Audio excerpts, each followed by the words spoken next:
स्वागत है आप सभी का बुलेटिन में। आपके साथ मैं हूं नलिनी पांडे। सबसे पहले बड़ी खबर आपको बताएंगे नोएडा से, जहां पर तेज रफ्तार बीएमडब्ल्यू का कहर देखने को मिला है। बीएमडब्ल्यू कार ने साइकिल सवार को टक्कर मार दी।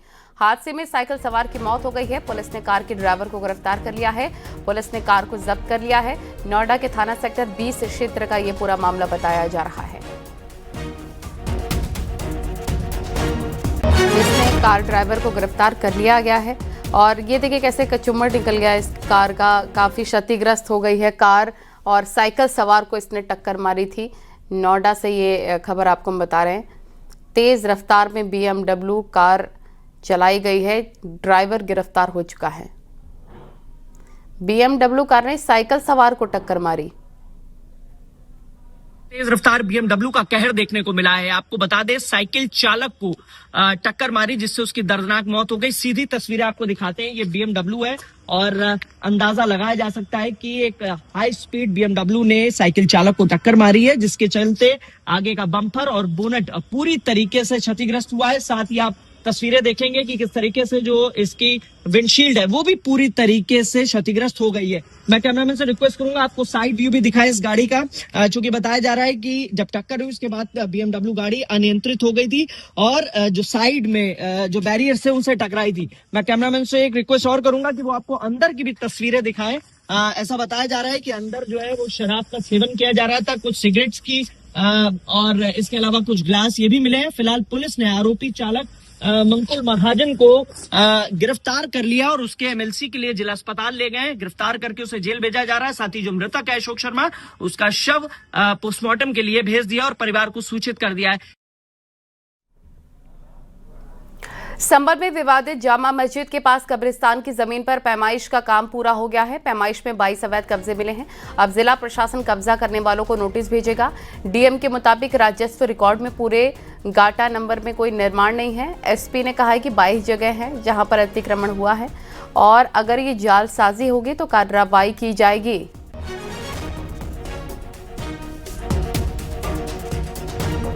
किस तरह की कार्रवाई हुई और कितना एरिया था? कुल 4780 स्क्वायर मीटर एरिया है जो कब्रिस्तान का है।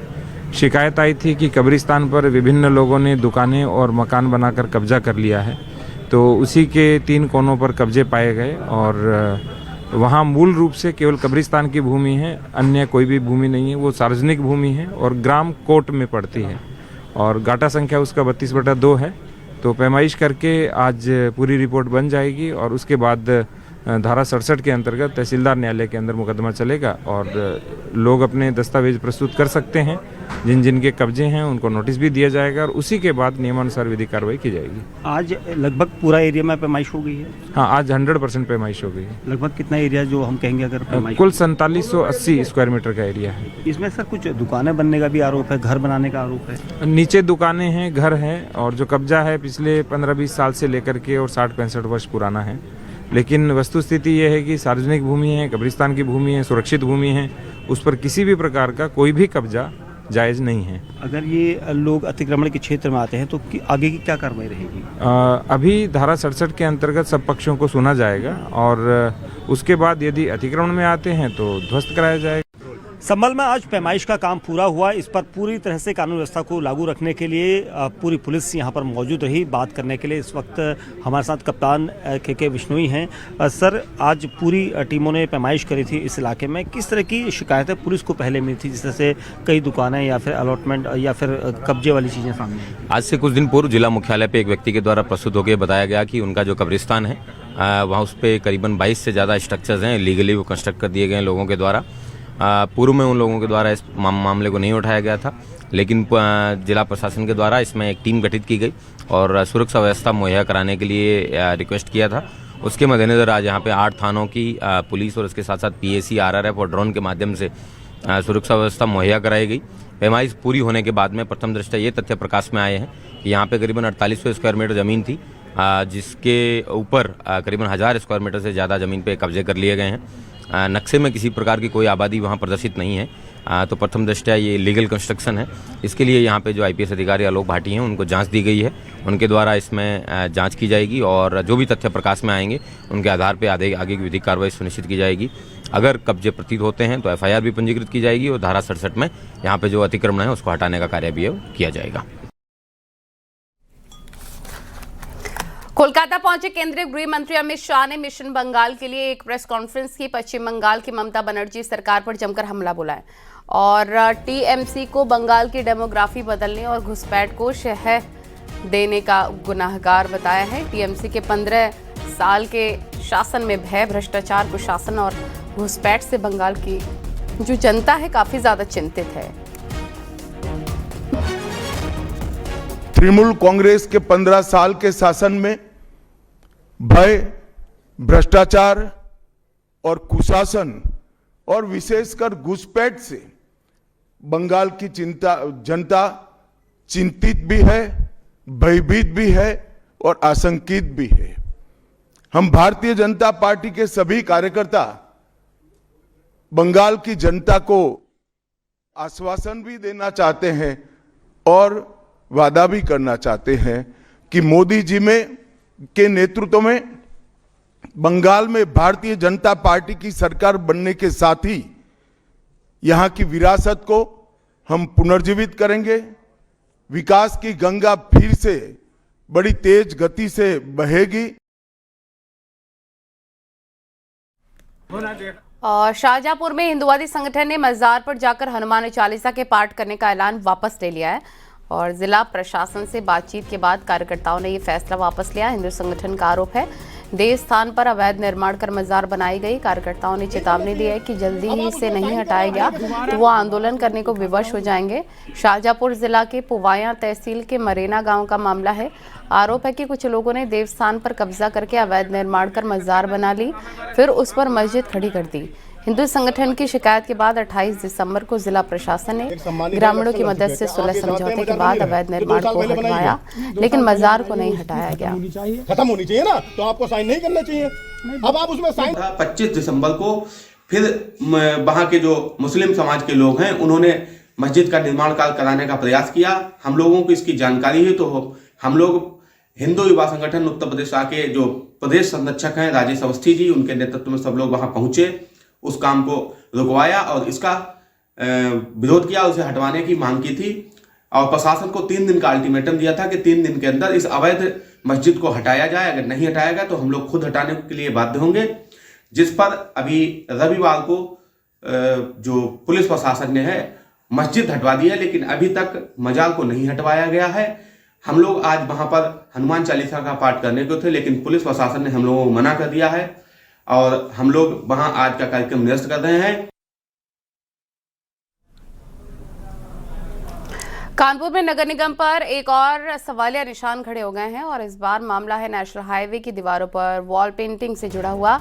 नगर निगम ने बिना एनएचएआई की परमिशन के करोड़ों का ठेका जारी कर काम शुरू करा दिया और रामा देवी से लेकर भौती तक हाईवे की दीवारों पर पेंटिंग का काम तेजी से चल रहा है।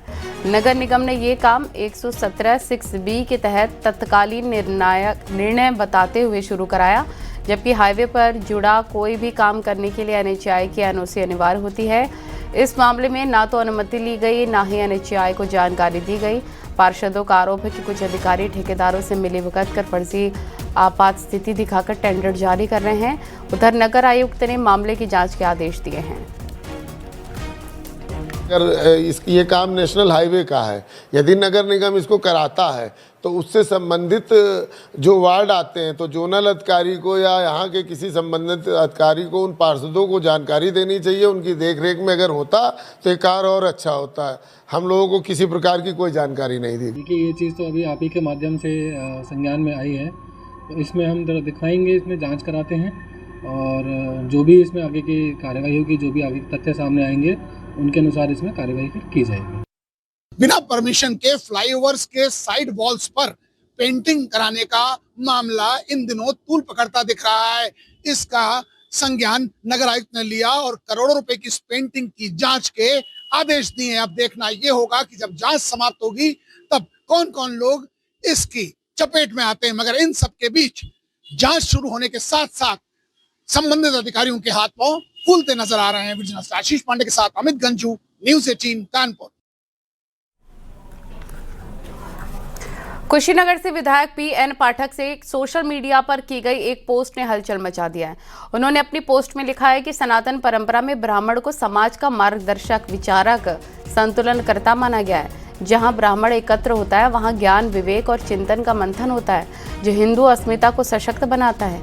उसका धर्म समाज को जोड़ना काम है, विभाजन करना नहीं। अपनी पोस्ट की शुरुआत पीएन पाठक ने जय श्री राम, जय सनातन, जय भाजपा लिखकर की है, लेकिन उन्होंने आगे जो लिखा उसकी वजह से वो काफी सुर्खियों में आ गए हैं।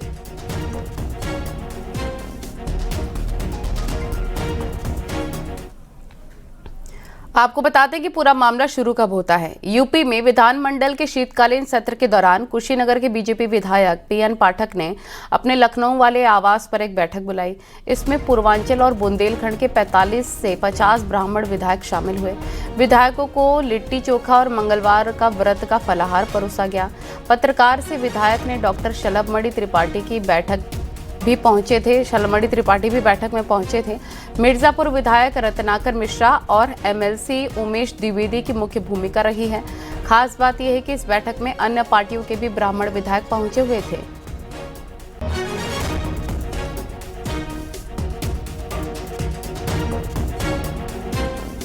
ये सहभोज और फलाहार दोनों था। परसों हम लोग विधानसभा में बैठे थे तो आपस में चर्चा हो रहा था कि जाड़े का मौसम है, लिट्टी चोखा का कहीं स्वाद लिया जाए। उसी संदर्भ में तय हो गया, हमारे आवास तय हुआ। जो माननीय विधायक जी लोग मिलते गए उनसे कहा गया कि भाई आइए, सहभोज है। और उसमें संजोग से कि केवल उसमें ब्राह्मण थे, ब्राह्मण भूमिहार थे। अगली बार होगा तो सभी जाति विधायक रहेंगे। और बैठ करके जो चर्चाएं हुई हैं SIR के बारे में, जो इस समय चल रहा है, ज्वलंत वही है, उसके बारे में विधानसभा जो लोग आए थे अपने विधानसभा के बारे में चर्चा की, पारिवारिक चर्चाएं हुई, केवल यही था। अब मीडिया पता नहीं क्या क्या कि ब्राह्मण नाराज हैं, ऐसा कुछ है नहीं।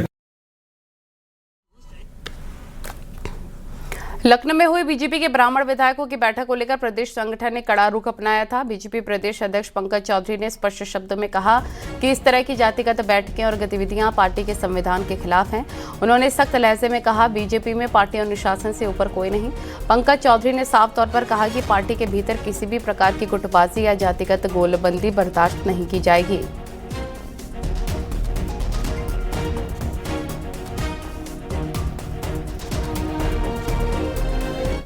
उत्तर प्रदेश में 2027 के लिए सियासी सरगर्मियां अभी से तेज हैं। जातीय समीकरणों की काट के लिए बीजेपी के साथ ही आरएसएस ने हिंदुत्व और राष्ट्रवाद का तिरुप का पत्ता चला दिया है। जाति पाति दूर, हिंदू सर्वप्रथम के मंत्र के साथ 2 करोड़ से ज्यादा कार्यकर्ता और स्वयंसेवक यूपी के हर गांव गली में उतर चुके हैं। लक्ष्य एक है, हिंदुओं को एकजुट करना और सियासी मैदान पर मजबूती बनाए रखना। दिखाते हैं आपको रिपोर्ट।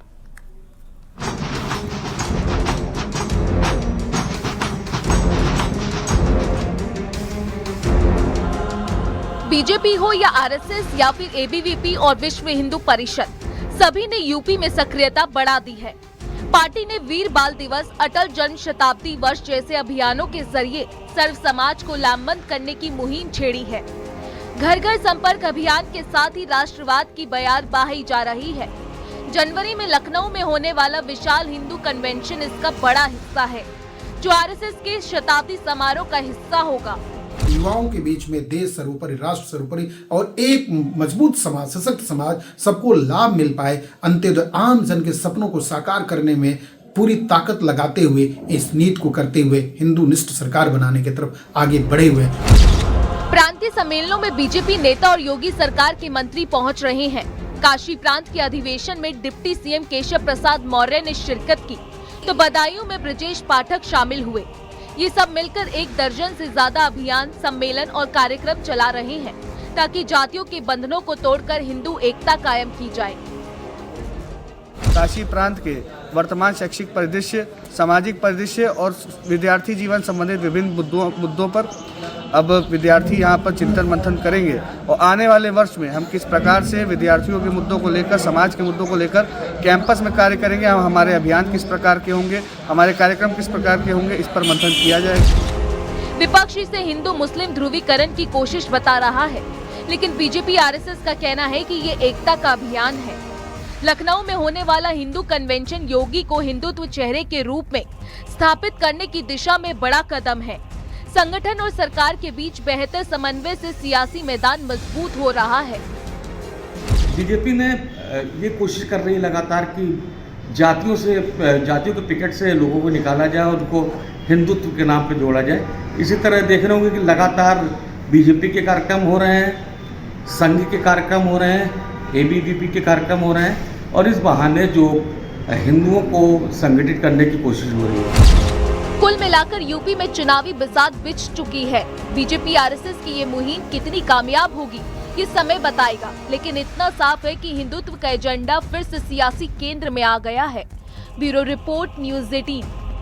यानी कि भारतीय जनता पार्टी और उसके वैचारिक संगठन उत्तर प्रदेश में जाति कार्ड को लेकर चुनावी व्यू विधानसभा चुनाव और पंचायत चुनाव का सजा रहे हैं। कैमरामैन मनोज शाही के साथ संकेत मिश्रा, न्यूज़ 18 लखनऊ। ब्राह्मण विधायकों की बैठक करने वाले विधायक पीएन पाठक के बयान पर सपा सांसद रमाशंकर राजभर ने पलटवार करते हुए बड़ा दावा किया। उनका कहना है कि 6 महीने बाद बीजेपी के 52 ब्राह्मण विधायक सपा को मजबूत करेंगे। ब्राह्मणों के साथ भेदभाव समाज देख रहा है। अभी विधायकों पर बीजेपी का दबाव है, चुनाव दूर है। देखते रहिए 6 महीना बाद भारतीय जनता पार्टी के 52 ब्राह्मण विधायक समाजवादी पार्टी को मजबूत करेंगे। अभी चूंकि 1 साल चुनाव है, इसलिए भारतीय जनता पार्टी से ब्राह्मण विधायक पंगा नहीं लेना चाहते हैं। अंदर का गुस्सा है, दबाव में अपने बयानों से लोग पलटी मार रहे हैं, लेकिन अंदर ये ब्राह्मण समाज का जो गुस्सा है वह ब्राह्मण नेताओं के रूप में एक बैठक बाकी चौथा पाया। और बलिया पहुंचे यूपी के मंत्री दयाशंकर मिश्र दयालु ने कांग्रेस सांसद मणिक्कम टैगोर पर निशाना साधा है और आरएसएस की तुलना अलकायदा से करने के बयान पर पलटवार करते हुए उन्होंने कहा कि कांग्रेस बौखलाई है। ये बयानबाजी हताशा और निराशा है, ये ओछेपन का प्रतीक है। बौखलाई हुई कांग्रेस है, उसके लोग, उसके नेता, उनके मुखिया भी आपने देखा किस तरह की वो बातें करते हैं। तो ये बौखलाहट है, उनकी हताशा और निराशा है। कांग्रेस के लोगों की जिस तरीके से बयान आते हैं, संघ की तुलना जिस तरीके से वो करते हैं, जिस तरीके से भाजपा पर चीटाकसी कमेंट करते हैं, ये ओछेपन का प्रतीक है।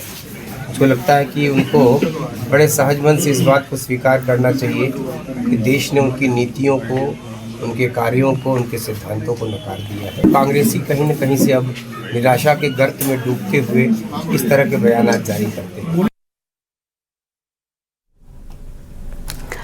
साधु संतों के विरोध के बाद मथुरा में सनी लियोनी का कार्यक्रम रद्द कर दिया गया है। द ट्रंक बार में नए साल पर होना था सनी लियोनी का कार्यक्रम और साधु संतों के विरोध और कृष्ण नगरी की छवि को देखकर आयोजनों ने कार्यक्रम रद्द कर दिया है। और सनी लियोनी के कार्यक्रम को लेकर साधु संतों ने काफी नाराजगी जताई थी। श्री कृष्ण जन्मभूमि संघर्ष न्यास ने जिलाधिकारी को पत्र लिखकर कार्यक्रम को रद्द करने की मांग की थी, जिसके बाद आयोजकों ने खुद ही कार्यक्रम को रद्द कर दिया है। नई मूवीज करती हैं। मेरे यहाँ भी वो 31 तारीख को हैदराबाद से DJ as a jockey play करके यहाँ आने वाली थी।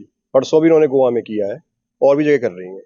पर यहाँ के लोगों की भावनाओं को देखते हुए, संत समाज है, हमारी धर्म नगरी है मथुरा, मेरे यहाँ ऐसा कुछ अश्लील काम नहीं होने वाला था। जैसे रेगुलर वे में और क्लबों में डीजे प्ले करने आते हैं, ऐसे वो सिंपल डीजे प्ले करने वाले। बहरहाल इनकी भावनाओं को देखते हुए, जो उन लोगों ने टिकट बुक करी थी उन लोगों को देखते हुए उनके पैसे रिफंड किए जाएंगे और संत समाज की भावनाओं को देखते हुए मैं इस प्रोग्राम को रद्द कर रहा हूँ।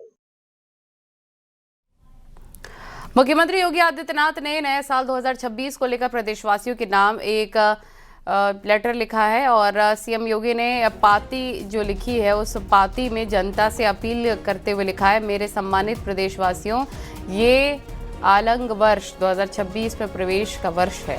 2025 का वर्ष टेक्नोलॉजी, एआई और डेटा में नवाचार के नए मापदंड स्थापित करने के लिए स्मरण किया जाएगा। उत्तर प्रदेश